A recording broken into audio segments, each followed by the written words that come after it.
ইসরাফিলের সিংহায় ফু দেওয়া শেষ। পৃথিবীর সব প্রাণী ধ্বংস হয়ে গেছে।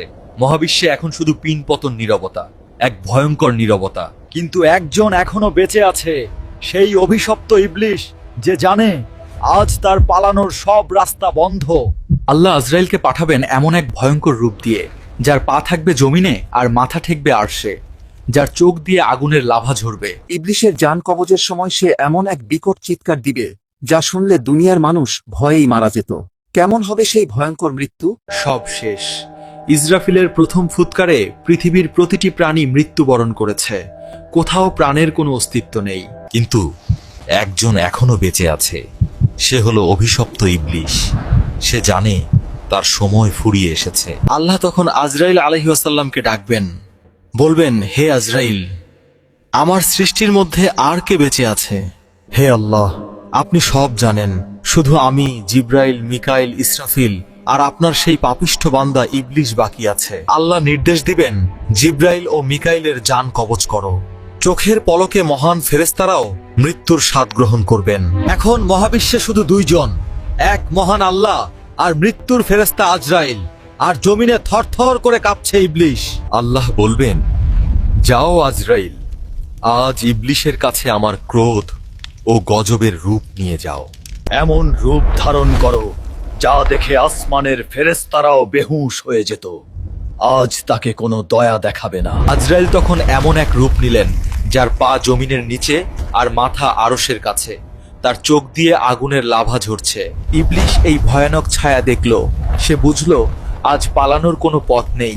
কিন্তু বাঁচার আশায় সে দৌড়াতে শুরু করলো। সে পূর্ব দিকে দৌড় দিল, কিন্তু দেখল আজরাইল সেখানে দাঁড়িয়ে। সে পশ্চিমে দৌড় দিল, সেখানেও আজরাইল। ইবলিশ চিৎকার করে বলল, হে মৃত্যুর ফেরেশতা, আমাকে কতটুকু সময় দেওয়া হবে? আমি কোথায় পালালে বাঁচব?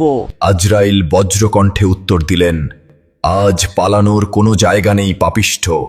আজ তোর হিসাবের দিন। ইবলিশ তখন দৌড়ে আদম আলাইহিস সালামের কবরের পাশে গেল। সে চিৎকার করে কাঁদতে লাগলো।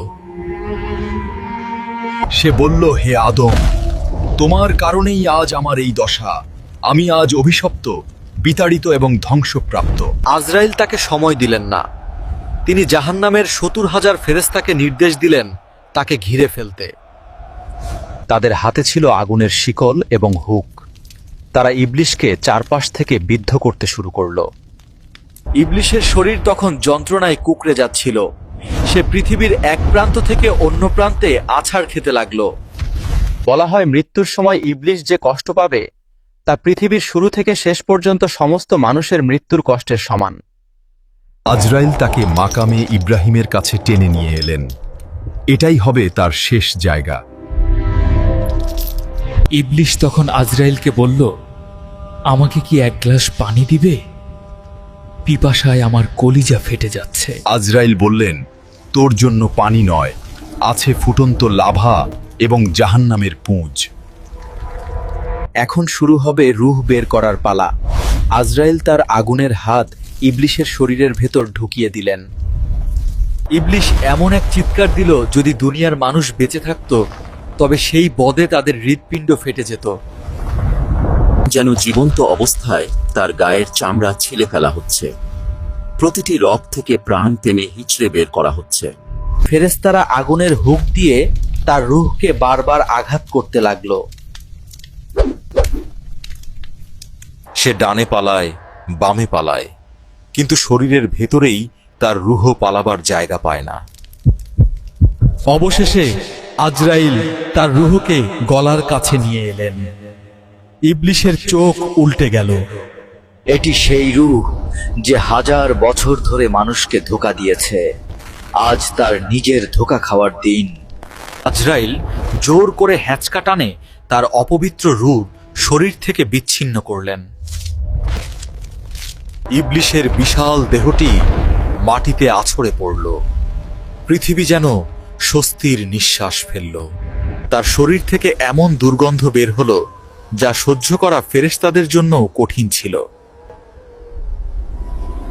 অবশেষে শয়তানের রাজত্ব শেষ হলো, অহংকারের পতন হলো। কিন্তু আজরাইল কি বেঁচে থাকবেন? না, আল্লাহ তাকেও ছাড়বেন না।